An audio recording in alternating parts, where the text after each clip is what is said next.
Hi guys! Welcome back po sa Tarot Page Philippines. So this video, gawin natin ang weekly horoscope para po sa may mga Sun, Moon, at Rising sign na Libra. If you're new, subscribe, like, and share.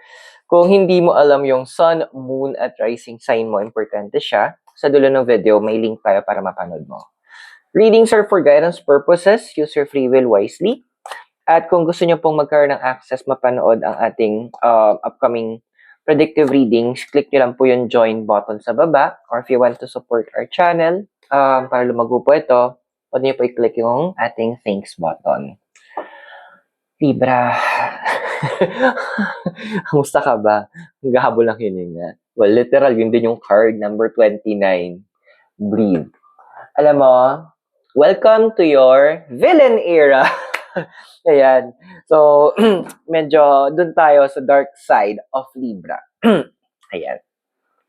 Kailangan mo medyo maging, ngayon, ikaw na yung magiging masama muna sa kwento.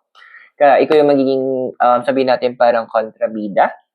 Kasi, ang dami ng masyadong apple sa paligid mo. Paano ba ang apple? Alam mo yung tipo, ang daming mamaru. Nakakapi ko na. Ang daming nagmamagaling. Ang daming pinupush niya, sabi, hindi, ito yung gawin mo, bla bla bla, ganyan, ganyan. Pero alam mo yung tipong, ikaw si Libre eh. Alam mo yung tipong, lahat ng aspeto lahat ng angulo, pwede tinitingnan mo eh. Hindi namin napapansin mo. Tapos ikaw pa talaga, di ba? Sa tagal mo mag-decide, kasi nga, ina-analyze mo yung mga different aspect, tapos ganyan yung gagawin. At ang nakakaloka, yung nagsasabi pa, yung mga nagsasalita pa sa'yo ng ganyan, sila yung magulo yung buhay. Parang gusto ko, kung ako sa lugar mo, parang gusto ko sabihin, paano, bago ka makialam sa life ko, pakialam mo muna yung buhay mo. Ayusin mo muna yung mga anak mo, yung family mo. Well, isa talaga kailangan mabigyan ng isang bagsak, bigyan para mailagay sila sa mga lugar nila, para maintindihan na ito lang sila. Ngayon, ano ba yung crossing mo sa ngayon? So, we have here is 28 building blocks. Alam mo yung tipong yung part mo ng mabait pa na iniisip mo, kasi baka mamaya sayang yung masira yung namin, yung pinagsamahan namin, matapon yung mga nangyari, mawala yung ganito, mawala yung ganyan. Ito yung point na the cards are reminding you na sa isang relasyon, kahit anumang relasyon yan, kung ang respeto is wala, hindi yan tatagal. Kapag yung isa is it's controlling na at wala nang pakialam doon sa pwedeng reaction, opinion ng iba, that's not a relationship anymore. It is, ang tawag nga doon is a narcissistic connection na. So, medyo, yun yung siya sa alang-alang mo. Medyo bigyan natin ng konting context pa. Sinasaalang-alang mo rin ba yung nararamdaman mo? Yung position mo doon sa connection sa relationship mo sa mga taong ito. Kasi kung hindi, you need to rethink. Kasi ang isang relasyon pandalawa, di ba? Ang sabi nga isang Filipino song, ang isang pag-ibig ay pangdalawahan. So, awitin mo, isa sa'yo ko. So, it's a partnership eh. Hindi pwedeng isa lang yung nagkocontrol. Ano to, magulang? So, medyo may yun yung mga kailangan medyo, kaya magiging, tayo, maleficent ang tag natin today. So, ano ba yung desire card mo? Meron tayong 32. Here and now. Ito pa, humingi ka ng breakthrough sa universe. Nagde-desire ka na magkaroon ka ng expansion. Maybe promotion, additional abundance, blessing. Pero, andun yung punto kasi, may mga kailangan kang bitawan. And isa na yon, yung mga taong yan, yung mga pabigat sa life mo, mga feeling magaling, kailangan mo talaga silang bigyan ng isang bagsak. Yung tipong, kailangan nilang maintindihan na wala silang karapatan na maniobrehan yung buhay mo. Oo, may mga tao na sabihin natin na nandiyan na they want to help us to be better. Pero ano ba yung kasi ang kino-question ko dito, yung purpose ng ginagawa nila. Bakit nila ginagawa yon? You know what the cards is saying? Bakit nila ginagawa? It's because hindi nila maayos sa sarili nilang buhay. So, naghahanap sila ng ibang buhay na guguluhin nila para feeling nila meron silang nagagawa na dapat hindi nila ginagawa kasi dapat ang inuuna nila yung sarili nilang buhay. So, ikaw yung nakita nila. Kasi nga, you're trying to make sure na balance yung mga bagay-bagay, everything is okay, pero hindi lang, yun. Nakita nila yon as your weakness. So, alam mo na yung gagawin mo, ilugar mo sila. Na yung foundation mo, meron tayo ditong it's number 8, community. Ano minsan talaga, no? Hindi basihan ang dugo para matawag mong pamilya. Kasi karamihan ng mga to na nangingialam masyado, feeling perfect, is galing pa sa family mo. Mga kamag-anak mo. Especially ngayon magkaka-reunion. Ayan na naman tayo sa mga reunion. Yung mga, nainis ako din yung mga tipo, ang tanda mo na, wala ka pang asawa, wala ka pang anak. Hindi naman lahat is desire magkaroon ng asawa, di ba?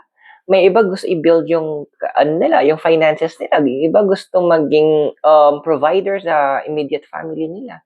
Iba naman, taba-taba mo na, ganyan. Mali ko ba kung yung taong yun is merong pinagdadaanan na sakit? May sakit sa thyroid, kaya tumataba siya. Yun. So, yes. So, may mga, ingatan ng tip, kung medyo hindi mo gusto masyadong confrontational, yung tipo medyo subtle lang. Alam mo, isang napanood ko isang sitcom, sabi niya, ang ganda mo naman, ba't wala kang boyfriend? Matanda ka na, sagot ng tao. Kasi pulat po nang nagliligo sa akin kamukha nyo. Tahimik. It may be a joke, pero andoon na may laman yun eh. Ibig sabihin, it's just placing the person. Ang tawag doon, may tawag doon eh. Passive-aggressive. Para manahimik lang sila. Kasi in the past, binase mo kasi, 26, happy.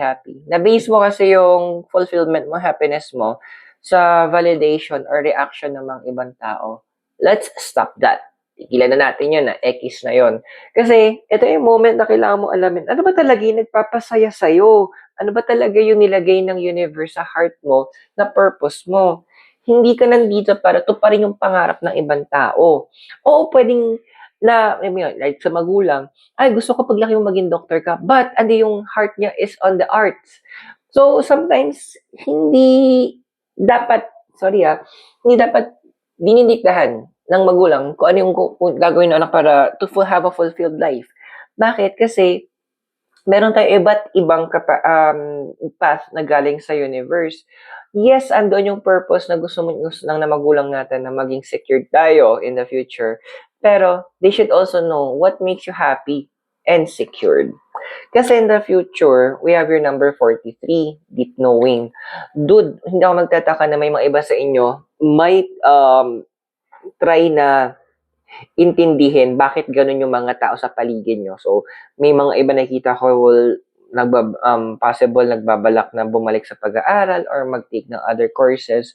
Pero at more than that, kasi nakita ko dito, may iba with the card of deep knowing, marami sa inyo din andoon na magkakaroon mo na ng moment of isolation para pakinggan yung inner voice nyo para masundan nyo kung ano ba talaga yung dinidikta at sinasabi ng puso nyo. Yun yung moment na kapag ginawa mo siya, magiging masama ka sa mata ng iba kasi hindi ka nila makokontrol. They will be losing power over you habang ikaw, you are gaining power over yourself. Kung nakaka-resonate ka sa reading, I invite you to subscribe, like, and share.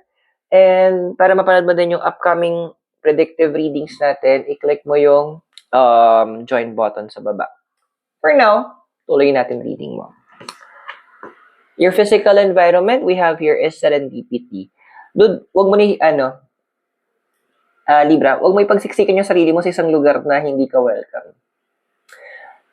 Kung hindi ka valued doon sa lugar na yan, kung nasan ka, sa mga connections mong yan, time to go. Parang yung isang study na napanood ko, na yung isang bote ng mineral water, pag binili mo sa tindahan, 10 piso. Pag binili mo sa mall, 20. Pag binili mo sa convenience store, 30. Pag binili mo na sa, pero pag binili mo sa airport, magiging 50. Pero kapag lumilipad na kayo, 100 na siya. Same bottle of water, na iba ang value based kung nasan siya. Ikaw din.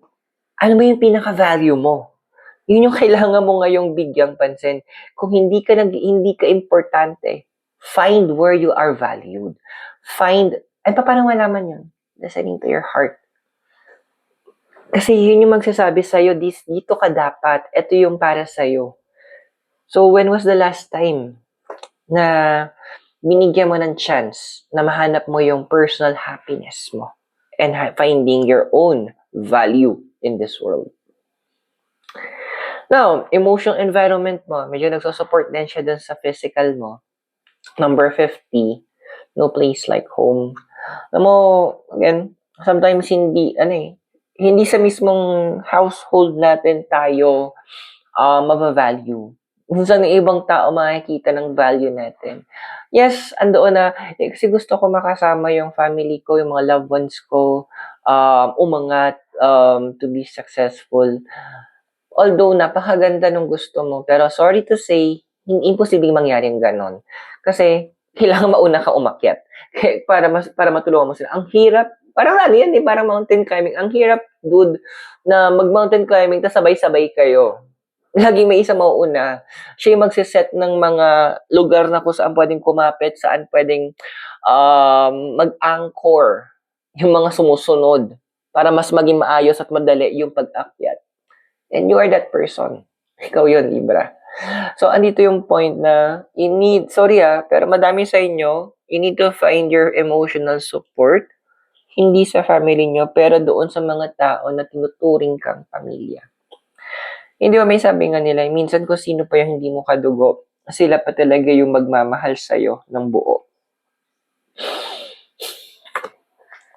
Now, your hopes and fears we have here is number 40, co-create. Alam mo, nakakatawa, there will be a lot of yung hinihiling mo na sana magkaroon ako ng mga bagong kakilala na pwedeng ma-help ako para mas umangat yung capacity ko or mas dumapa din yung business, mas madami yung customers ko or mas matuto ako. Well, wag ka na mag-alala, sabi ng card mo. Ibibigay sa'yo.